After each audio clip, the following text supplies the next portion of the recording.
When I think about some of the pizza commercials when they add cheese to the dough, I'm like, really? Who really needs that? Who really needs that? But then once you taste it, you're like, I need it. I didn't know I did.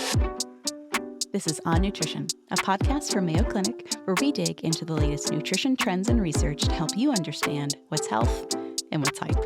I'm Tara Schmidt, a registered dietitian with Mayo Clinic in Rochester, Minnesota. This episode, intermittent fasting, an eating pattern that involves taking breaks from food for certain periods of time. What are the actual benefits of this pattern? What's the best time to stop eating? And who should and shouldn't try it at all? There are multiple ways to fast intermittently, and that includes some wrong ways. So here to explain the line between health and harm is Dr. Maria Clauza-Clavel. Dr. Clauza-Clavel is a professor of medicine in Rochester, Minnesota, with a focus on obesity and diabetes. Thank you for being here today, Dr. Clauza-Clavel. It's so nice to see you. Well, thank you for having me. And I must say, I'm really excited about this. I'm excited to see you as well. I'm super excited to learn more about today's topic, which is intermittent fasting. This topic is everywhere with advice from everyone lately. Yeah, like you said, this has been receiving so much attention recently, and there's so many studies out there. So I always have to give the disclosure that hopefully I won't oversimplify things and that there may always be a study out there that's slightly different Exactly. than what I say. And really what I'm trying to do is do my best at reviewing the literature in a way that makes sense to people and hopefully that's practical. So if they choose to make any one change in their eating habits, what's the most data out there to support that change at improving health? This is exactly why I brought you on, so that you could do all of that work for me. Let's talk simply about definitions. So how do you describe intermittent fasting? When most of my patients come into my office and they tell me I'm intermittent fasting, I actually try to ask specifically, what do they mean by that? Because if I'm trying to give them advice based on what I know from the literature, most of the studies have looked at actual fasting, where people have days where they consume very few calories, to more what we're calling time restricted eating, which is only limiting eating to certain hours in the day. And that's the simplest distinction. However, even with fasting studies, there are some studies that look at fasting every other day, fasting 2 or 3 times a week. So there's a lot of variability. And when it comes to the time restricted eating, limiting eating to certain hours a day, again, there are studies looking at 6 hours, 8 hours, 12 hours. So I'm really trying to get a sense of what is my patient doing? And based on the literature that's available, okay, what can I tell that patient regarding what's reasonable to achieve, whatever their goal would be, whether it's losing weight, whether it's just health or living longer. So what do we know about that? Yeah. And that's actually a benefit to all of these different types, right? So I think of usually kind of 3 types. Alternate day, right, which is where you fast every other day. Someone told me recently it's called Eat, Stop, Eat, which I hadn't heard of yet, but okay. So we've got that one. 5-2 fasting. Now, is this the one where there are 2 days where you're under 500 calories? Correct. Typically, over the course of a 7-day week? It would have to be less than 500 calories, essentially. And then, like you mentioned, time restricted. So we've got all of these different ratios, 16 to 8, 12 to 12, 10 to 14, whatever you want to do with 24 hours in a day, or even just one meal a day. Yeah. What do you think about the method of one meal a day? Ideally, you want to have that earlier in the day. Often what I hear from people is they will have that large meal in the early afternoon because it's easy for them to fast the morning and then they don't seem to get hungry. Some of these people go to bed at 8 p.m., so they go to bed early. So I think for the average person, one meal a day, as long as they're having their nutrients, shouldn't be a problem. I think with people with health conditions and medications, I would pay a little bit more attention because obviously some medications need to be taken with meals and sometimes they have to be more than once a day. It would probably something that I would want to evaluate, whether that's kind of wise. Of all the different types of intermittent fasting, is there one approach you support the most? Not any one, because like you mentioned earlier, you can find a study that, is very convincing for any one approach. But I certainly do believe that our patients' input is really important as to what they feel confident that they can do. For example, if their goal is losing weight, I know in the back of my mind, I have to pay attention to calories. Now, interesting enough, when the alternate day fasting studies were done, the eat, stop, eat, whatever, it's interesting because when people fasted and they consume less than 500 calories, the thought would be that they would compensate and Hmm. overeat calories on the days that they were eating. You're starving the next day and Yeah, you go so to you town. overeat the next day. Actually, a couple of studies have shown that that doesn't really happen. So, as a result, what happens is that people are consuming less calories and they may experience weight loss if that's their goal. Anecdotally, what I've heard from patients is that sometimes they just find it easy to just tell themselves, I'm just not going to eat today. And then Hmm. it takes away that decision making of, okay, what am I going to eat? So if somebody can do that, great. If somebody like me, which at 10 in the morning, my stomach is growling so loud, that's probably may not work for me. Although there is an adjustment. The body Hmm. does adjust, when people fast. Exactly. So, what are some misconceptions or challenges when it comes to time restricted eating? Probably the biggest misconceptions with the time restricted eating is that if you just limit eating to certain hours of the day, it doesn't really matter. You're going to lose weight. And a couple of studies have shown that really you do have to consume less calories in those hours to be able to lose weight. So, you're saying in this diet, you can only eat within very specific hours. Yeah, it's really a way of limiting calorie intake. So, what I found interesting is that some of the studies where their last meal is like at 3 p.m. or 4 p.m. might be quite strict. And when we think about life, that's hard for people because they're working and by the time they get home. So, I do talk to people about, okay, if you want to do a certain hours of eating, if you want to follow the time restricted eating, what hours are best for you. The other question I ask is, okay, if you were to have a meal at 5 p.m., when do you go to bed? Because several studies suggest that after 4 hours, people will struggle with hunger. So if Yeah, your first meal's at 5 and you typically stay up until midnight, you're going to struggle with hunger. because And that's the that's time you'd something normally have another meal. exactly. And then sometimes people, because we work during the day, find it easier to just not eat during the day and then get home and eat. And again, if they're consuming less calories, they may lose weight. But interesting enough, the benefits of fasting for a prolonged amount of time are not really seen if people consume most of their calories prior to bedtime. That actually doesn't benefit metabolically, blood sugar, blood pressure, as it would if you had your last meal, I would say at least 3 hours prior to going to bed, at least that. Especially because when you're off to sleep, you don't need to do those things, right? You don't need to regulate your blood sugar as much. You don't need to kind of bring down all those things that our bodies are kind of burning throughout the day. Yeah. But it does do different things. I mean, obviously, when we ingest food, our physiology has to work on digesting that food Down and blood break sugar. down and store and this, Yeah. that when we're fasting, our bodies take care of different things. So there's actually growing concern over the fact that in our current lifestyle, we have food available to us 24/7. Yeah. And actually, a study looked at surveys of Americans said we tend to eat for over 15 hours of our day. Might be a meal, might be a snack. So the thought is that that also contributes to weight gain, to diabetes, to all these metabolic things or processes that affect our health. You bring up a great point about our availability of food. I do believe that it's likely the piece of our obesogenic environment. And maybe it's not the intermittent fasting that was the weight loss. It was the fact that you didn't get your morning latte and that you skipped breakfast, or that you're not having wine and popcorn after 10 p.m. at night.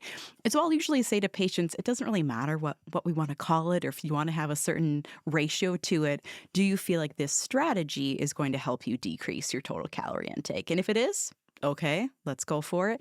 But if you feel like you're going to compensate because you're starving now and it's 11 a.m. and you're going to have a giant lunch because you've been hungry since you woke up, well, that's probably not the best strategy for you. So I feel like there's a lot that complicates this practice. It does. I always say the principles are the same, but how we apply those principles is different. And that's what's challenging, because for many people, they want to do the fasting, but then realize it's not for them. And then might feel like that's bad. Well, there's nothing bad about that. We just realize that's not for you. What's the next approach?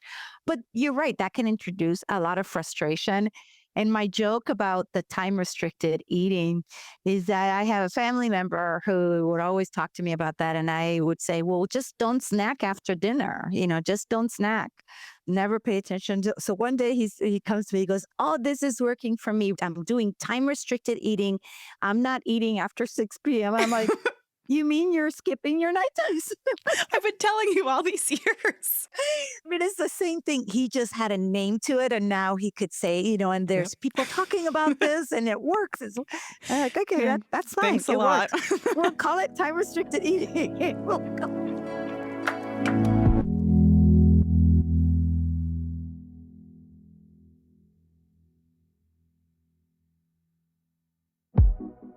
Intermittent fasting is a big lifestyle change, so it's important to have all the details before you decide whether it's right for you. Let's review the different types of intermittent fasting. There's 5-2 fasting, which involves eating regularly for 5 days a week and choosing 2 days to eat under 500 calories. Eat Stop Eat is a similar method, except you're fasting completely for 1 to 2 days out of the week. There's also time-restricted eating, the most common type, where you eat at your preferred ratio of fasting to eating hours. You could fast for 12 hours and eat the other 12, or fast for 16 hours and eat in the remaining 8, and so on. The schedule's up to you. And lastly, there's 1 meal a day, which is exactly what it sounds like. But since it's on the more extreme end of the spectrum, it's best to talk to your doctor first about whether starting is a good decision for you. And there is some strategy behind choosing your method of intermittent fasting. Be mindful of how many hours you intend to go without food before bed, but know that fasting for at least a few hours prior to sleep does come with some metabolic benefits. Now let's get into what the research says about intermittent fasting and who should and who shouldn't try this lifestyle.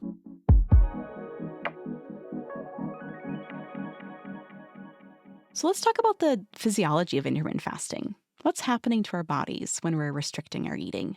We don't have as many studies on humans as we would like. So a lot of these studies or observations started out in animal studies. So for example, we have known for decades that if you restrict calories, whichever way you choose to do that, you will struggle less with weight management, diabetes, or heart disease, and you will tend to live longer. Initially, those studies were in rodents and mice. But interesting enough, about 20 years ago, some investigators noticed, well, these rodents are getting their calories just in a 2-hour window, and they're fasting for 22 hours. So how much of it is actually the fasting? And that started some additional studies trying to separate how much is consuming less calories versus how much is the fasting.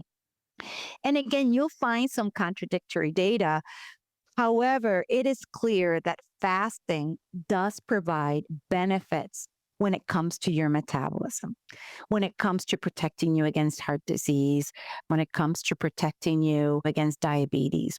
Speaking of the ease of studies in mice and rats, they're fed when they're fed. It's a lot easier to not eat if you don't have food in your little mouse food bowl than it is to sit next to your husband who's having ice cream while you're watching a show and also not eat. Like that doesn't sound that fun to me. I don't know if I want to do that. Or I'd make him for leave. somebody to deliver a latte to your home. It's like, oh my gosh. I will tell you that when I see commercials, the classic is pizza, and I enjoy pizza. But when I think about some of the pizza commercials, when they add cheese to the dough, I'm like, really? Who really needs that? Who really needs that? But The then once extra you taste it, sprinkle. you're like, I need it. I didn't know I did. But, there are all these subtle changes that make it harder for us to Absolutely. successfully limit calorie intake. And with that, what I tell my patients is make sure you make the choice, not have somebody else make the choice for you as to what you should have. But it's hard, when we go out to a meal, somebody else is deciding how that meal is prepared, how much they're serving us. That's right. You're not going to go to happy hour or Yeah. So you have to dinner. make the choice. Okay, I'm going to do this. I mean, and it does take mental effort, which I do respect that. I mean, Absolutely. acknowledge that, and people get tired, it gets tiring. We've talked about fasting in terms of 8 hours at a time, 12 hours, 16. At what point does someone who's fasting start reaping the benefits? Yeah, you start seeing benefit when people fast for at least 12 hours. Wow. Okay. And probably that benefit peaks around 14 hours or so, 14. And that has to do with mainly looking at metabolic health, meaning helping your body be efficient at handling sugars and fats. Because the first thing that's lost is how your body responds to insulin, this insulin resistance. Hmm. And that starts the path to many other disorders that affect our well being and challenge our lives. So it seems like 12 hours is probably the minimum. If your question is, okay, which 12 hours, are the right ones? Further away from Um, bedtime is what I'm hearing. Probably most people can get away with their first meal being mid morning Mhm. and then 8, 9 at night. And then if you're going to bed by 11, that's within Mhm. that window. I might chat with patients about, what's your routine like? Because I don't want to set up people to fail. I don't want to tell them something that right away they're going to think it's not going to work for them. But still be conscientious about what is it that we're hoping to achieve for their wellness and trying to use what we have available when it comes to data supporting that. Yeah, I was just trying to think of my schedule. I was like counting up the hours of when I want to do Yeah, yeah. this. Yeah, I do this because I tell myself, you got to practice what you preach. Is intermittent fasting safe? And are there any populations where it may not be? Great question. For the average person that has no health conditions or is on no medications, I would say that it is pretty safe. So I really wouldn't have any concerns. The people in whom I would at least, be aware is if people, for example, do have type 2 diabetes and they're on medications, that fasting might put them at risk for low blood Hmm. sugar. That's something that can be easily managed, Yeah. right? Talk to your doctor about this is what you're thinking about doing. What is the impact of these medications? What should I be mindful for?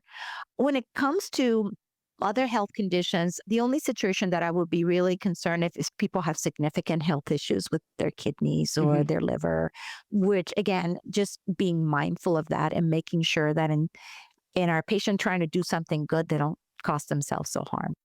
And I think some of the risks that may be listed in literature or online are actually just related to weight loss and especially rapid weight loss. They're not specific to intermittent fasting. So, Yeah. examples would be muscle loss, bone loss, dehydration, headaches. Those are not specific to intermittent fasting. Those are specific to someone losing weight. Do you agree with that? You're right. Any weight loss, you do lose fat, but you do lose muscle and you do lose a little bit of bone. And actually, again, depending on somebody's age group, it's an important discussion. We know that, again, becoming more physically active not only will help you with the weight, but will help protect some of that loss of muscle that can occur. But yeah, sometimes people get really alarmed, and it's true they happen. We wish we didn't lose muscle. But again, there are things that we can do to try to mitigate some of that negative effect. Yeah, my patients, especially on the weight loss medications, who are losing it even faster than our patients doing it via lifestyle or intermittent fasting, we really preach strength training at them, Yes. and we really preach adequate protein, sometimes even higher protein diets, depending on their health history. But there's not a lot you can do other than maintain what you've got. And what you're going to do for that is enough protein intake, and you're going to challenge those muscles in whatever Yeah, way you feel that's like right. doing it. That's right. That's right. How else have you seen patients' bodies react or adjust to this different pattern of eating? Dietary change, especially when people are losing weight, it can be challenging. So I hear different kind of complaints that have been well reported in the literature. When people do the very low carbohydrate restrictions, some can have the classic keto flu, right? They don't Mhm. feel well, they're kind of achy, and they just can't adhere to it. We do know that when people are making changes and they're losing weight, so they're cutting back calories, the body adapts. Mhm. And one of the adaptations is affecting those gut hormones that control appetite. So the way I explain this to my patients is like, 6 months into a weight loss program, you might actually feel hungrier than you did in the beginning, Mhm. even though you're doing the same thing. Or that meal that was satisfying a month into your weight loss program is no longer satisfying. 15, 20 years ago, we just blamed our patients. We just say, oh, you're just not disciplined. You can't. But now we understand that there are physiologic factors contributing to that our patients cannot consciously control. The body fights weight loss and kind of promotes weight regain, which is so rude, right? Like It if I've is. lost It is. weight, like And please keep it off. Is it appropriate for someone with a history of disordered eating to do intermittent fasting? I would say that if somebody has had a prior diagnosis of maladaptive eating behaviors, I would want to get a sense of making sure that they're in remission, Mhm. that they're not active. So, one is getting a sense that they're well controlled and making sure that they have some support. Some things can trigger this back out of the blue. So, I do encourage at least kind of setting up some type of support in case that happens, because we have no way of knowing if it's going to happen. What the literature shows is that if we actually start focusing a lot on weight loss when somebody's still participating in maladaptive eating behaviors like binging, they do not do well Mhm. with their weight loss efforts. They actually keep gaining. They might lose a little bit, but then gain again. So it's just kind of getting the message that our goal here is to help them long term. So it might be that right now we're just working on stabilizing before we really focus on weight loss. It's riskier to not talk about it than actually I it is agree. to talk about it. Yeah, I agree. I agree.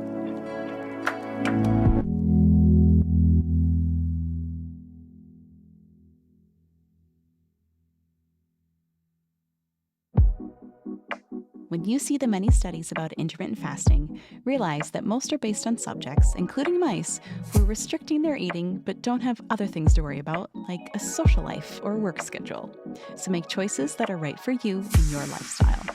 We know that the most common benefits of intermittent fasting are weight loss and decreased risk of diabetes and heart disease. So, how can you get those results? By eating during the daytime and fasting between 12 and 14 hours. Regardless of the time you eat when intermittent fasting, make sure to eat less calories overall during those windows and prioritize strength training and adequate protein. But who shouldn't try intermittent fasting? People with diabetes, liver or kidney issues, or history of maladaptive eating should be most cautious. And even if you don't have those diagnoses, it's a good idea to talk with a dietitian and a doctor for proper guidance. So, at what point can intermittent fasting become unhealthy? And how do we adjust our lifestyle to make it work for us? What's the maximum amount of time you think someone could fast without consequences, let's say? And we're not talking about religious fasting, of course, but is Yeah. more than 24 hours of fasting appropriate? That's kind of a hard question. But I would say for the average individual without health conditions, without medications, no major harm is going to come if they fast for like 2 days straight. Beyond that, if people become kind of really weak or dehydrated, I mean, you have to be mindful of many things. But if somebody tells me, well, I'm fasting for 48 hours a week, I want to go over, okay, why does that feel that's not easier for you? Do you think that someone needs to check in with their physician if they intend to begin an intermittent fasting schedule? I think for the general person that's healthy without health conditions, not necessarily. I think it's always good to involve your doctor or medical professional in what you're doing to improve aspects of your health, because I would want to know. And potentially your doctor may be able to offer resources to help you out, whether it's literature, whether it's meeting with a dietitian. I view it as an opportunity. So I would say it's always good to share situations in which I would definitely bring it up.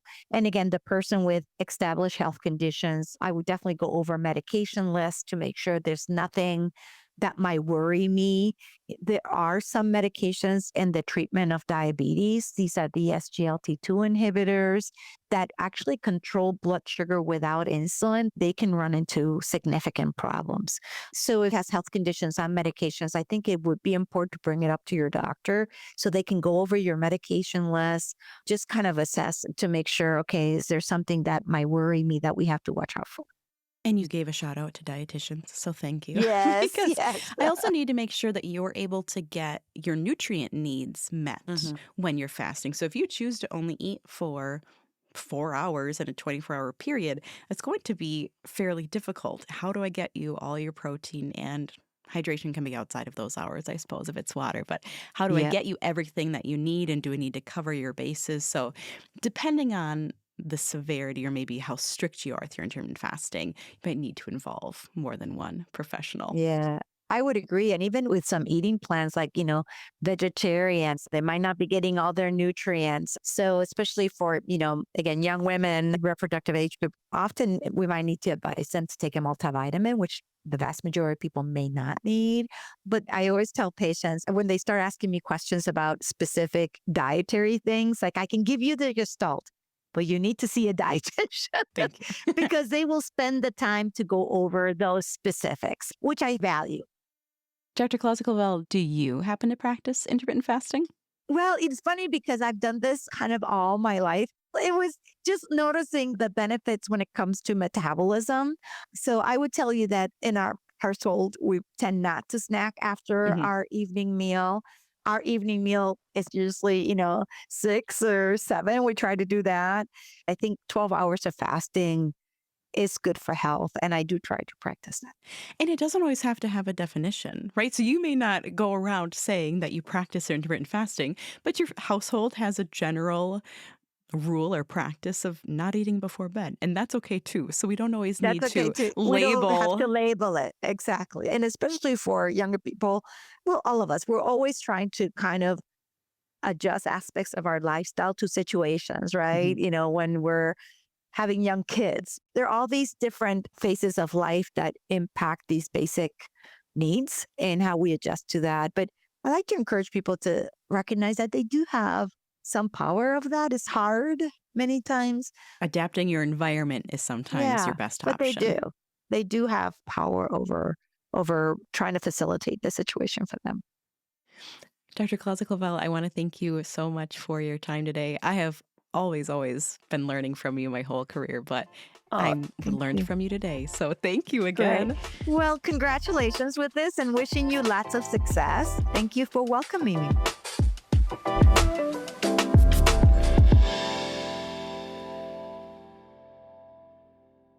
Fasting is an extreme word, but there are ways to fast intermittently in a healthy way.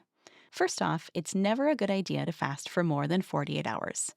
And on the other end of the spectrum, it's okay to fall off the wagon. Remember, this is a totally optional eating pattern.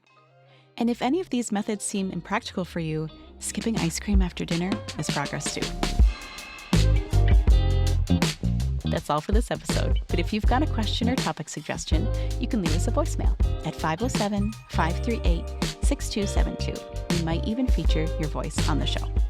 If you or a loved one is struggling with an eating disorder, you can find support through the National Eating Disorders Association at nationaleatingdisorders.org. For more On Nutrition episodes and resources, check us out online at mayoclinic.org/onnutrition. And if you found this show helpful, please subscribe and make sure to rate and review us on your podcast app. Thanks for listening, and until next time, eat well and be well.